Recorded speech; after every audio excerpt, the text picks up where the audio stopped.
I'm Wilson Lai. I'm Benjamin Yap. I'm Eli Sands. You're listening to Deep Cut. We're just three raw men talking about ramen. Kill me now.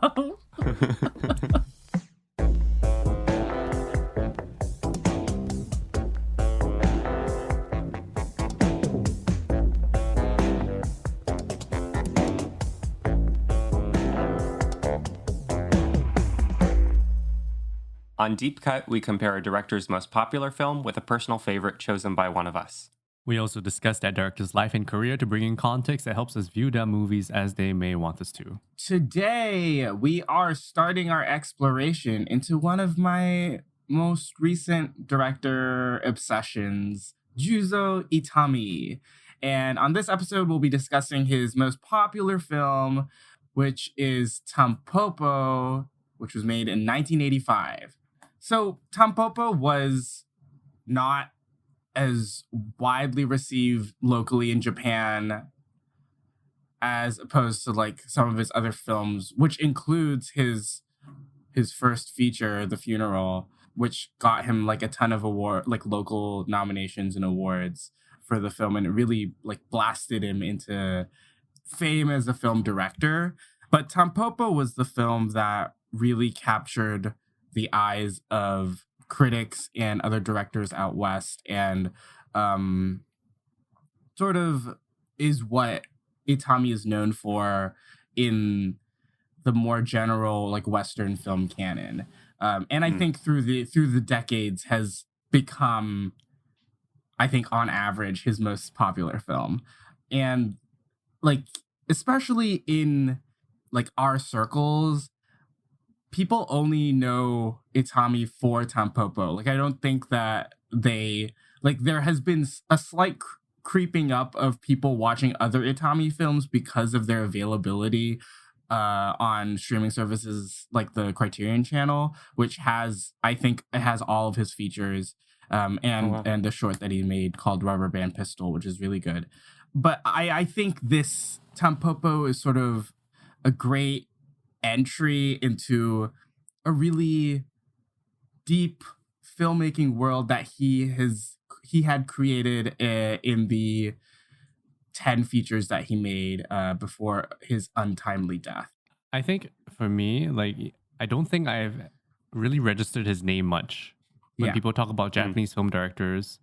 That I don't know whether you call it the canon, but like when people talk about more famous Japanese directors, right? Itami's name doesn't really come up that much, but Tampopo does come up as itself, just as a film. Yes. And it's pretty interesting how he doesn't really come up in conversation. So I'm really glad we're going to get into it. Yeah. And I've still only seen Tampopo at this point. And I think it's going to be really fun because the past like couple weeks gearing up to this, I sort of like caught up on, at this point, I have probably seen 7 of Itami's features, and they are all really unique in their own way, but he is still able to maintain a similar tone or attitude towards his filmmaking, which is sort of like, I will make what I want to make. Like an interview that his wife and frequent collaborator as an actress, Nobuko Miyamoto, she gave an interview on one of the anniversaries of Tampopo, and they were talking about, after his first feature, The Funeral, what he wanted to make next. And he was sort of debating on what to do to make the most like commercially viable film. And she says that she told him, why don't you make a movie that you want to make? And that is what birthed Tampopo.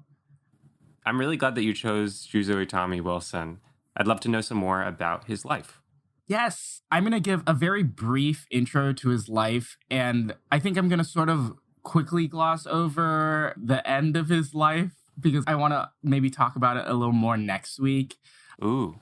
When we get into Supermarket Woman, and I will talk about Supermarket Woman in the context of some of his other features, which might have gotten into muddy water, which might or might not have led him to his death. I'm saying a lot of things that are very nothing's confirmed. Sounds like Nothing's speculation. confirmed. There's a lot of speculation, but I think there's a lot of there's a lot of evidence in favor of the speculation. I have no idea what we're talking about. Yeah, I have no context whatsoever. But, I think I would rather like introduce us to like his world and like all the good stuff first, and then we can get into the more sour stuff next week. Oh boy, that's a nice pitch for our next week's episode. So Juzo Itami was born in Kyoto in May 15th, 1933. He was the son of a renowned satirist and film director who's his dad. After failing a college entrance exam for a College of Engineering at Osaka University, Itami started veering into more artistic industries like a commercial designer, a TV reporter, a magazine editor, an essayist.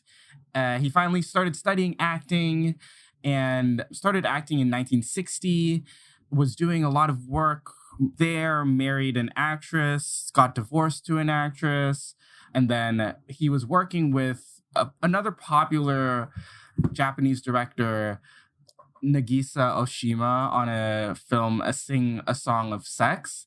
And that's where he met his future wife, Nobuko Miyamoto. And they married in 1969. Nice. I think it's a really important relationship to have because she's basically been in all of his films and she has been the lead in most of his films. And I think when talking about Itami's work as a whole, it's impossible to not talk about Miyamoto's work alongside his work. He directed his first feature at the age of 50, which is already pretty old. Oh, wow. He made The Funeral, and it really like kickstarted him as a film director. And the movie that we're going to talk about today, Tampopo, is what gave him the international acclaim. And it is his self-described ramen western. Before I was like making this note sheet, I put at the top of the episode, what the fuck is a ramen western? And after watching the documentary, the making of documentary, which was really helpful in my research for this episode, he very clearly explains why Tampopo is a western. He says, it is like Shane, but about ramen. I have not seen Shane, but I guess it makes sense to him. I see it. You see it. I think you have a lone trucker or a trucker with a sidekick who comes into town, finds a rundown ramen shop, helps the lady who runs the ramen shop to become the best ramen shop in Japan, and then leaves at the end. So it is sort of like a lone rider coming in to save the day. Is that what happens in Shane? I don't fucking know. Is that like a bar in Shane that needs to be spruced up? Okay, sorry, I don't know Shane either. In the Western, there's the classic lone rider who comes into town and often staves off a threat, either gets rid of a bad person or helps protect the town from external threat. In Tampopo, of course, there's no external threat, but it's just about surviving as a ramen shop and perfecting a craft. Yeah. The other component that I see is that Goro and Tampopo assemble a little community around the shop, like a little family of people who are working on the shop to help Tampopo improve her skills. You brought up a really good point there, Eli, about the family. And I think this is a really big through line through Itami's films, is that he always likes to have a large cast. And even though Tampopo is probably on the end of the spectrum, which is probably the most like fragmented film that he's made, in his other films, he always manages to get like all his like regular players in. A bunch of faces that you see in this film, you will see again when we watch our next episode. I think he, being an actor turned director, you can really tell that Itami loves working with actors and how, as an actor, you can like sort of make yourself malleable enough to embody such different characters. And he does this most prominently with Miyamoto, because she stars in a lot of his films. But the types of women that she gets to play is so, like, absolutely incredible and probably so fun to embody. I keep on thinking about Jenna Rollins and Cassavetes and that working relationship. And although the tones of Itami's work and Cassavetes' work are so incredibly far from each other, the types of characters that he gets... Sorry, just try to think of a Cassavetes version of Tampopo now. A Cassavetes Tampopo would be so crazy and deranged. Deranged, okay. Like, just like sad, right? Like, because it's not going to be like angry, like fun and sexy. It's just going to be like sad and like sad and unsexy. And sexy. Like, people will be sad naked, but it'd still be unsexy. And like crying while eating noodles. It's just cup noodles, right? Would be rough. Noodles in the nude. Before we get really into Tampopo, I'm going to close out this director bio by saying he made a movie called Mimbo, The Gentle Art of Japanese Extortion. The movie is about how this woman played by Nobuko Miyamoto comes into this hotel, which is overrun by gang members, and she helps the hotel deal with gang members through, they just like try different strategies, and it's just very fun. That sounds great. It is really great, and how they like stick up to the different gang members. After it was released, Itami was attacked by members of a Yakuza clan, of course, and he was slashed in the face. What? And he actually talked about it in an interview that he gave to the New York Times. And it was very like scary about how, I guess, his film was so effective that it actually struck a chord with real Yakuza. But I guess that is sort of related to his death, which he was... It was an apparent suicide where he fell off of the roof of a building where his office was located, and then they found a suicide note saying that he was falsely accused of an affair and he like took his life. But subsequent reports seem to say otherwise, especially with his history with the Yakuza. And he's also like, after he got attacked by the Yakuza, he was still a big proponent for fighting against the Yakuza, and I don't think they never had a stable relationship ever since that start. Him and the Yakuza just had an unhealthy, toxic relationship. Yeah, it's not. Don't we all? Don't we all have bad relationships with gigantic, I don't know, organizations of organized crime? Yeah. I guess so. But that is, I guess, the main reason why his death is a little iffy to talk about and to make claims about, because I also don't want any Yakuza member to come after us, this fair enough really lowly film podcast. The deep cut is for movies, not for my face. Yeah. Yeah, wow. But let's dive into this bowl of ramen. What do you guys think of this movie? Hungry for the hungry boy. And this is not the first time. This is everyone's plus one time of seeing the movie. Yep. It's as good as I remember. It's so much fun. That's all I can say. Like, I got really lucky because when I first watched it, I managed to watch it on a big screen. So that was incredible to be engulfed by a gigantic bowl of ramen. Yeah. And it really just holds up, and you're surprised by how well the tangents come together. Like, it's pretty much random how they kind of just string these vignettes of food-related stories together, but it works, and you never feel lost or confused by what the hell you're looking at. And it's pretty interesting how he keeps your attention throughout everything. I was just paying really close attention to all those kind of tangents, and every single one of them is interesting. They're all fun. And they are. Okay, maybe not all necessarily completely fun. Some dark and morbid, and even those are really well done. What do you mean cooking a meal for your family on your deathbed can't be fun?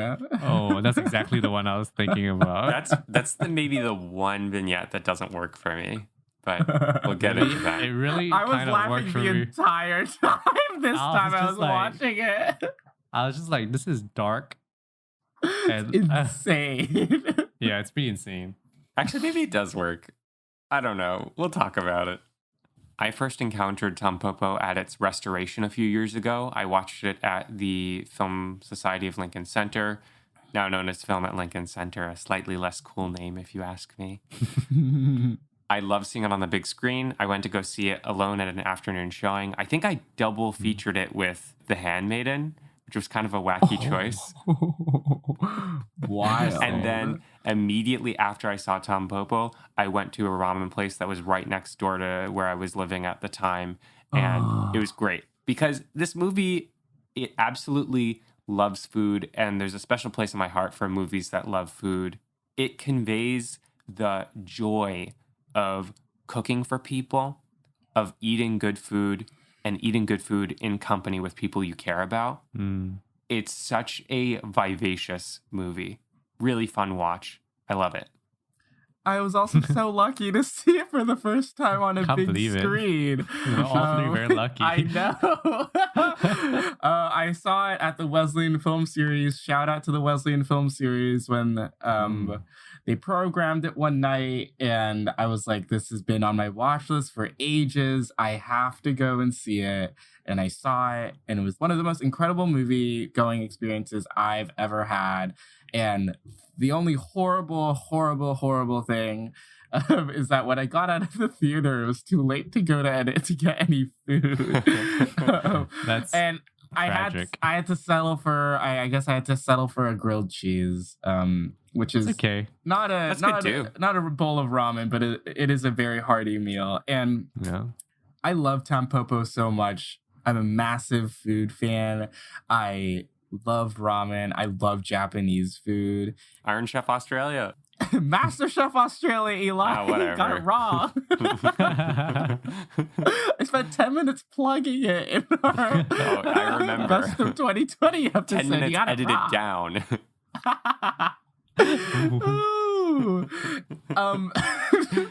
But I personally get a lot of joy eating food and making food for people and just watching people eat. And this is just the embodiment of why I love food. And it is, like a lot of other Itami films, it is a movie that is showing people who are good or who become good at what they do. And I just love watching that happen. It's like it sort of like goes back to Wiseman. It's like it's showing the business of business, and the business in this film is food, which is incredible.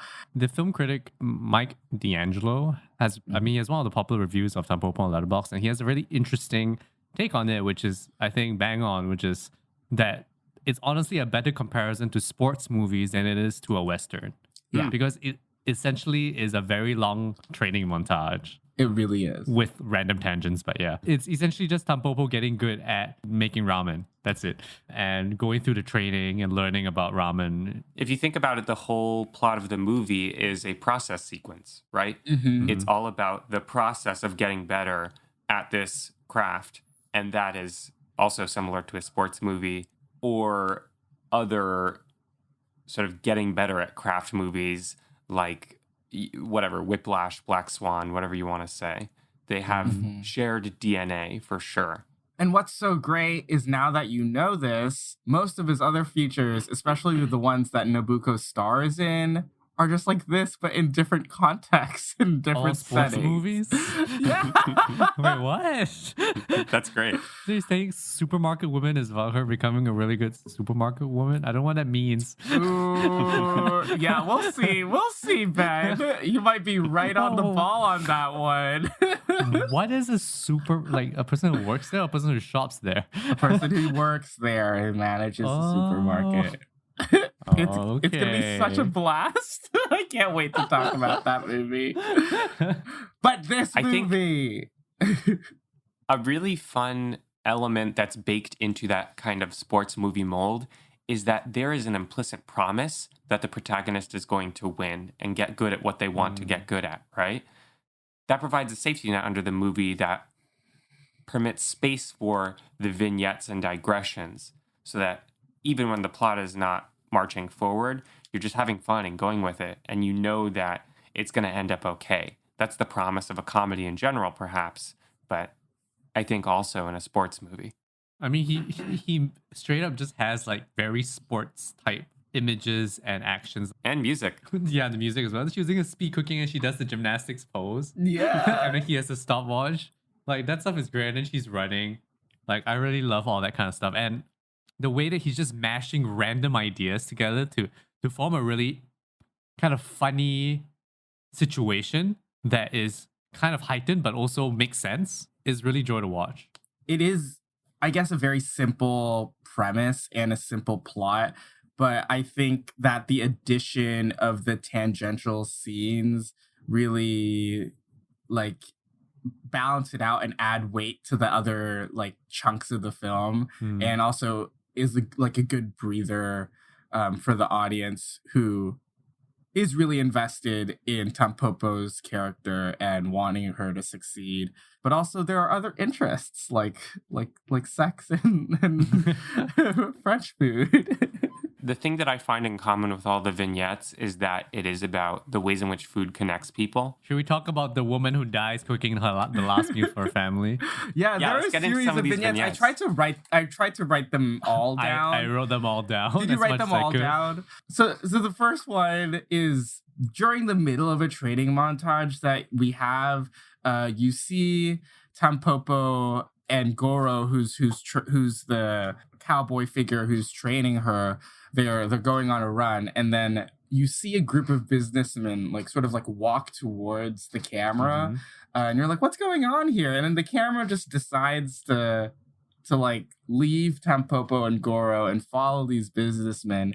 And the first tangent is these rich people ordering French food and not really knowing what to order, and then the lowliest assistant who is joining in on this meal has the greatest food knowledge and really shows off all his ordering skills in front of them and embarrasses all the other CEOs of this company, and it's so fun. And there's this really jittery handheld camera movement as they walk into the room, and the waiter goes around to each of them that gives you a sense of unease that the businessmen are feeling in the moment, with unable to understand the food that they're ordering.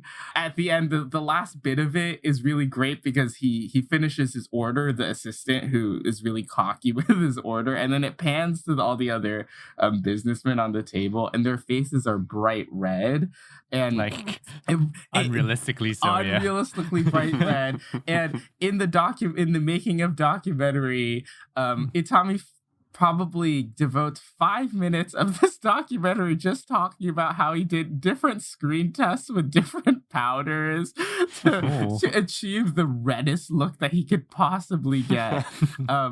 There's so much that you learn about this movie from the making of documentary. It is insane. I think it's my favorite making of documentary I've ever watched. It is Itami narrates the entire thing, and when he talks about his actors, he runs through every single actor in this movie and gives them a sentence, why he chose this person for the role, why they're great for the role, or how he worked with them before. And he highlights cinematographers, the food stylists, the sound editors, and shows different aspects of the filmmaking process. That includes time spent in costume fittings and him explaining over narration why costuming is so important. And this is so interesting for us as film lovers, but also as a person who doesn't know that much about movie making on a large scale. I think it is very informative because he sort of like guides you through it with his narration on what makes a movie and what is important to note and who are the people that you have to rely on. And it's such a joy to watch him gush about his crew members because that is very important. He's making a community too. It sounds like he cared about found families and teams both on screen and off. Yes, definitely. I want to go back to that vignette, the one about I call him an intern in my notes because that's kind of how they treat him. It's emblematic of many of not all, but many of the tangents that he's able to use a very short scene to kind of not just talk about food, but also about culture in general, which I think is very interesting because what you have here is essentially a comment on social hierarchy, right? Like, yeah. And it sounds like I'm maybe making it sound more intellectual than it is, but it just makes sense when you watch it. Like yes, in a company there is a CEO, there's an intern, but it doesn't mean that power structure appears in all facets of life, right? You can have the intern show the other guy, for this moment it's food, but it kind of makes this comment about how like power is not simple. How intelligent or how smart you are is not dependent on your position in a company or whatever. And I find it really interesting. And the following vignette after that is the one where the ladies are learning spaghetti eating etiquette. Yeah. And that's also really interesting because it's a comment about cultural exchange, right? Because you have Japanese women learning how to eat spaghetti, and then there's a white guy who's eating spaghetti. It's ramen. Yeah. And he's eating it. I mean, it doesn't say like where he's from, but in a sense, America. Spaghetti is a white kind of food. Yeah, you know what I mean? Yeah. So, and you have these Japanese women trying to learn how to eat spaghetti the right way, and he's slurping it up. And then it's just a very interesting juxtaposition to hear a Japanese woman telling you the right way to eat spaghetti, and then watch a white man just do it exactly the opposite way that she's saying. And watching chaos ensue when all the Japanese ladies are just gulping it down. It says a lot about how etiquette as an idea travels to a different country but doesn't necessarily stay in its country of origin, right? And that's just fascinating to think about. And it's such a throwaway scene, and it makes that kind of juicy comment and then just leaves it. The other thing that these two vignettes, which are back to back in the movie, is wringing humor out of is that both of the groups of Japanese characters in these vignettes are looking at European or so-called Western culture as the superior, or so-called Western culture as the marker of superiority, right? The intern is so high class because he understands French culture and French cooking. And the group of Japanese women are trying to eat in the ostensibly polite, quiet Western way. But Itami is poking holes in that and wringing humor out of that hierarchy, out of that cultural hierarchy, which is, of course, fallacious. And oh man, then this just loops back and you're thinking about the fact that this movie is about ramen, which is a food enjoyed by everyone in Japan, right? Which they show throughout the whole movie, like people of all walks of life. And in a sense, they're in a sense elevating the art of ramen making. Yeah. And they're elevating it, but at the end of the day, Tampopo's style of ramen that they keep saying is that they're trying to make normal ramen the normal way. And that's the so-called epitome of ramen, normal ramen, which is really interesting, like as a way of going at this. You know, she's not trying to make, weird French fusion ramen, blah, blah. I've seen this. Like there's this lobster bisque ramen place in Singapore. Yeah, so okay, well, I've had lobster bisque ramen and it's really good, just so you know. I'm sure it's good. But you know what I mean? It's just really interesting. Like he's just trying to say, this back to basic stuff. This is still just as good as all other food, right? Yes. And that form fits function in other places too, like thinking about the choice of genres of Western and comedy.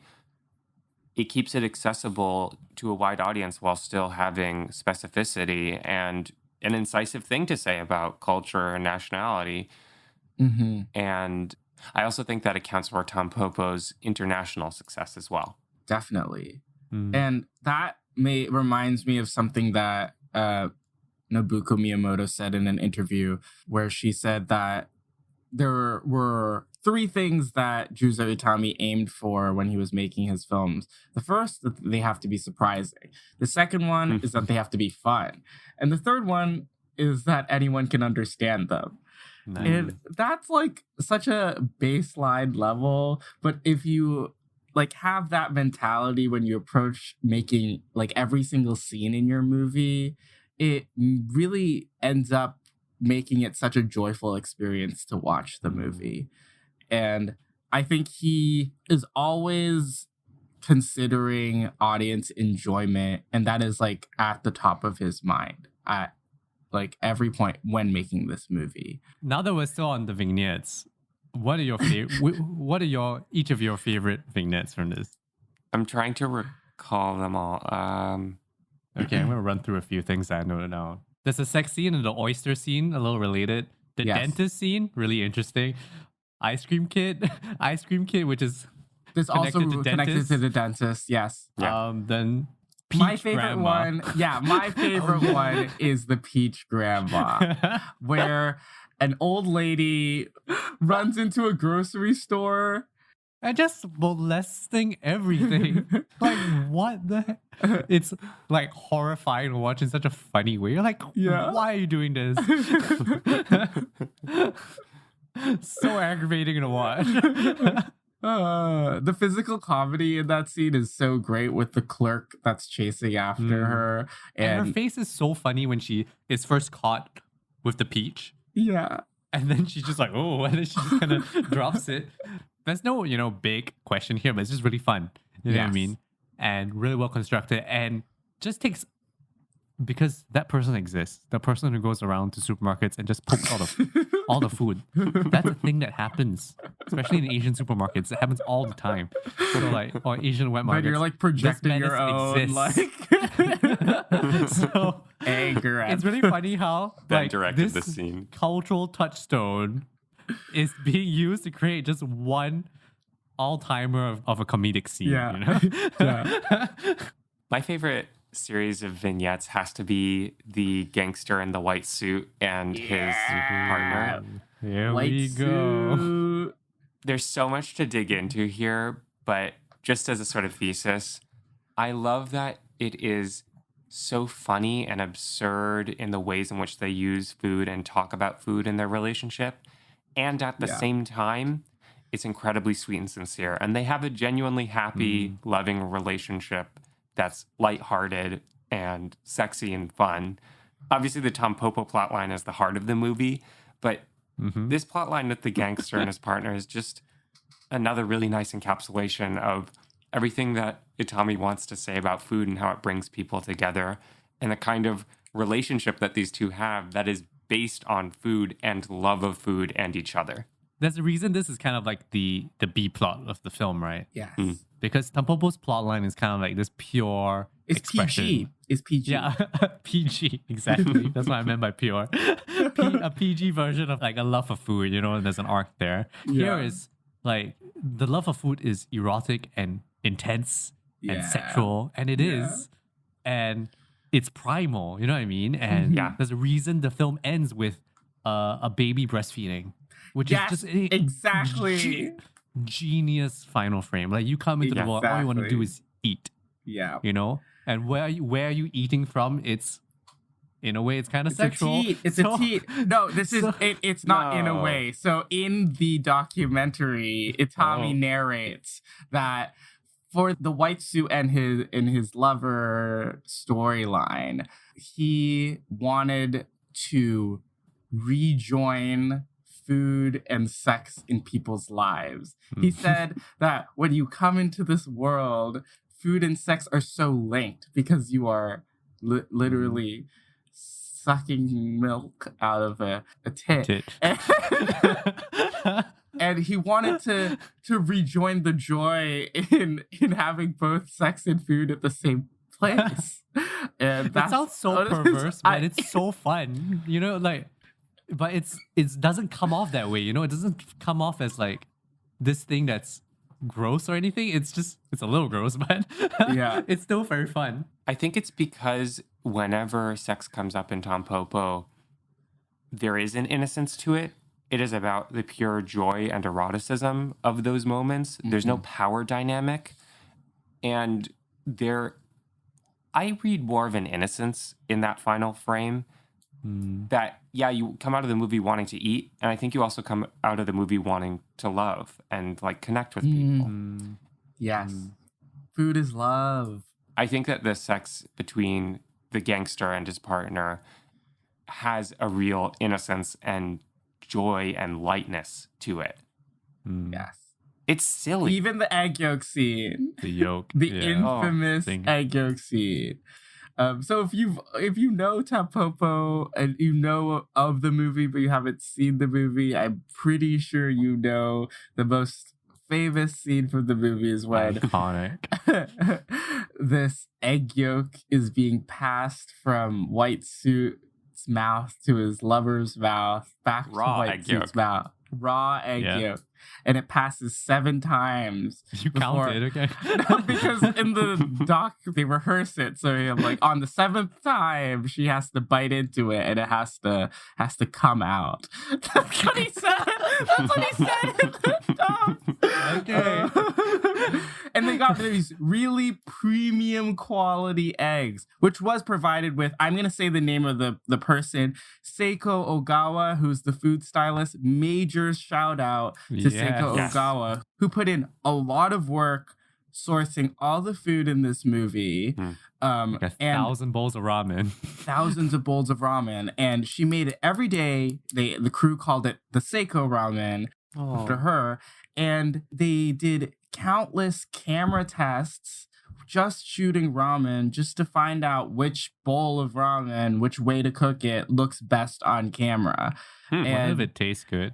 Does it taste good? I'm sure it tastes good. I'm sure it tastes good. She cooks the entire thing. She fully cooks the whole meal. Ramen. But she sourced really high quality eggs that don't break easily to use in this scene. And it is like it is a long take. The camera just tracks back and forth between the two of them in a tight close-up most of the time, and it is sexy. There is no backing, there's no background music. It is just their breathy passing of the egg.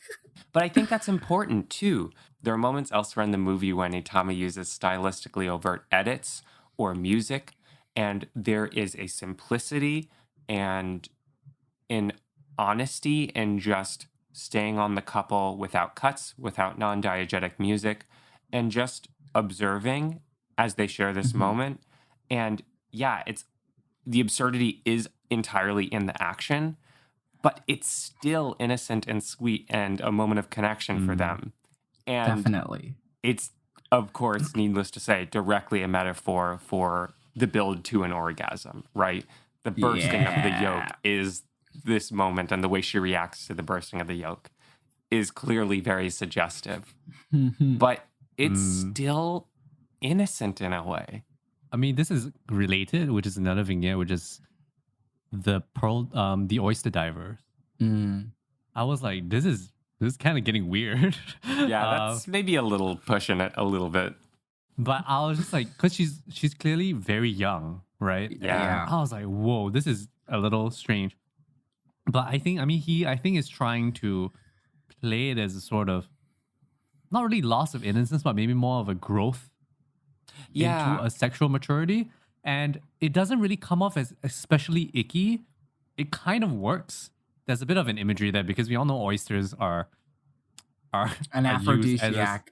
But they're also kind of a symbol for a vagina.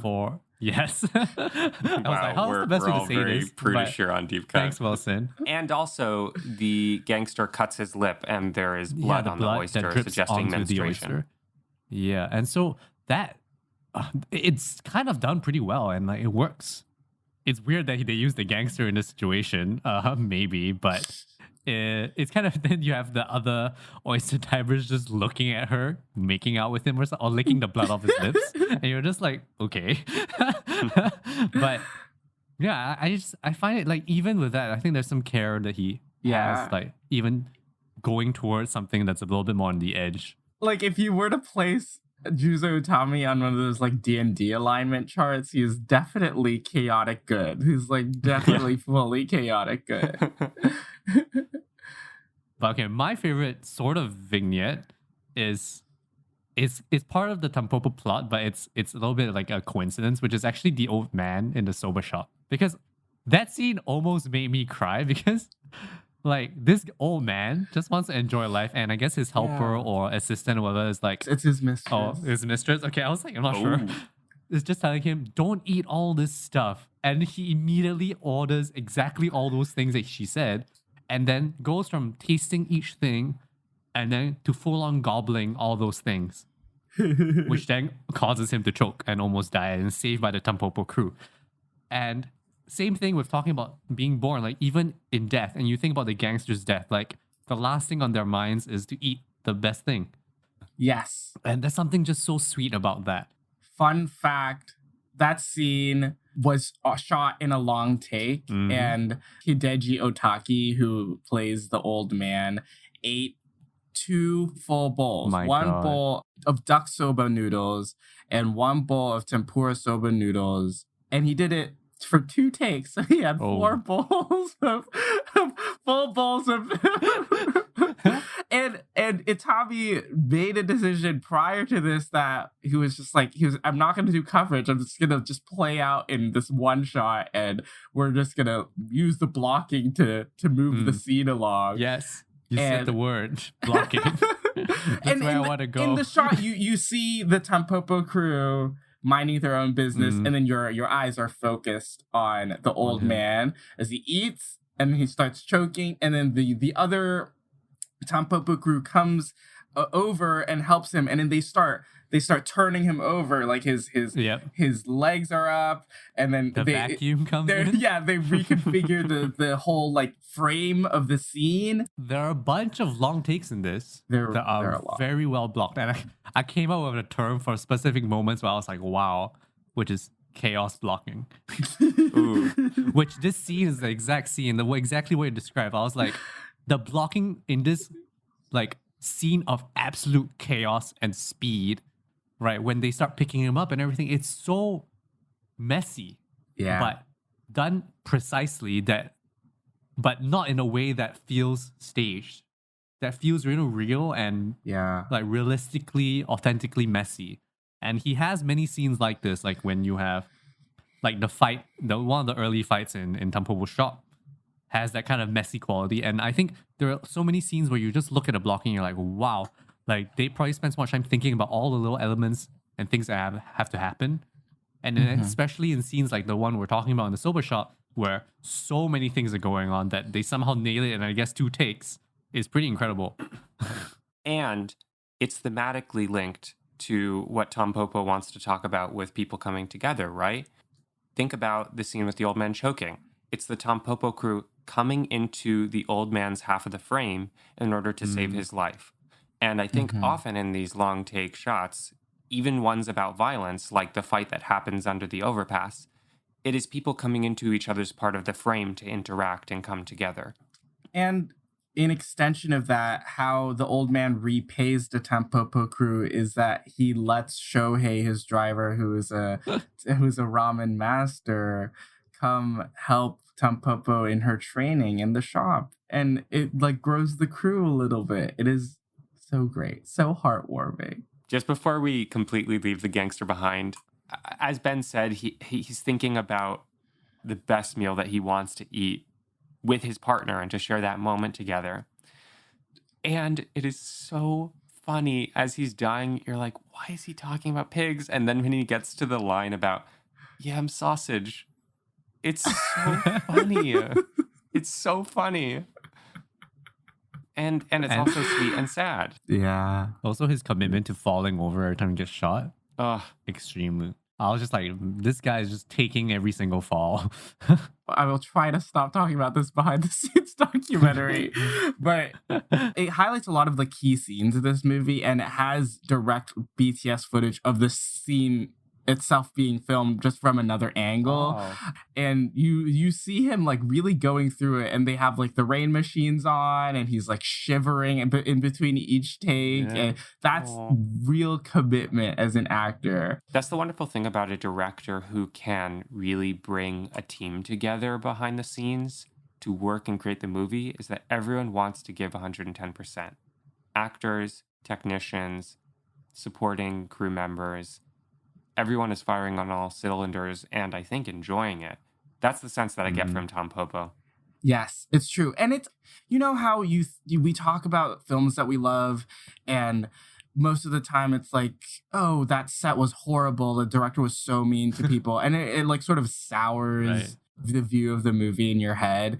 But when the opposite of that happens, it strengthens the movie in your head, and it makes it like just a more solid film in your mind. And it just makes me so happy that Itami is just one of those directors. And there are just so many great moments in this doc where he like just narrates like very good wisdom as a director. Like at what point Nobuko's trying on costumes for the role of Tampopo, he keeps on going through so many options, and he explains to the listener or the viewer that film is a concrete art, so I had her try on everything. And it's just so many ways to see how he sees his movie visually, and also on an acting level, and the way that he talks to his actors. It's just so interesting to how he has all the little like action details mapped out in his head. Like, oh, after he does this, you're gonna like chuckle a little, and it's like even the small things. It's just all mapped out. It does sound like he has a lot of vision about every minute thing that's going on in the frame. Yeah, which it's controlled chaos. I don't think every director is able to do that, because sometimes not all directors want to control so much either, because there's artificiality to that. And here, I would say there is a heightened world, but there is authenticity to everything that he's able to generate despite the so-called control that he has over what's going on. And it's a very difficult balance to get when you're directing anything. Something that I was thinking about when I was watching the film, I knew about that sports analogy. Yeah. But then I was thinking, what's the difference here? Like in sports, you do the thing, you score the goal, you do the touchdown, blah, blah. And that's the moment of glory. But with ramen, you do all the work. And then there's that wait for you to spectate somebody else watching it. Yeah. And enjoying it. And that is so different. Like you have to watch somebody enjoy the thing you made. And that's kind of similar to what he's saying. Like you need time to see other people enjoy your work, and that's when the magic of the film like shows itself, when you see somebody enjoy it. Right. Making food is a labor of love, and I believe that making movies is also a labor of love. Yeah. And it's sort of poetic that he made a movie about making food, because it's making love. Yeah. He also made a movie about making love. Thank you for listening to this episode of Deep Cut. Please rate and review, because that helps us keep making the show. Be sure to subscribe to us where you listen to podcasts so you'll know when our next episode drops. You can give us a follow on Twitter and Instagram at DeepCutPod. Join us to talk about movies on our Discord server, to which you'll find a link in the description below. Thank you to Justina Yam for our beautiful artwork. I'm Wilson. I'm Ben. I'm Eli. Take care, and we're looking forward to talking about more movies with you next time.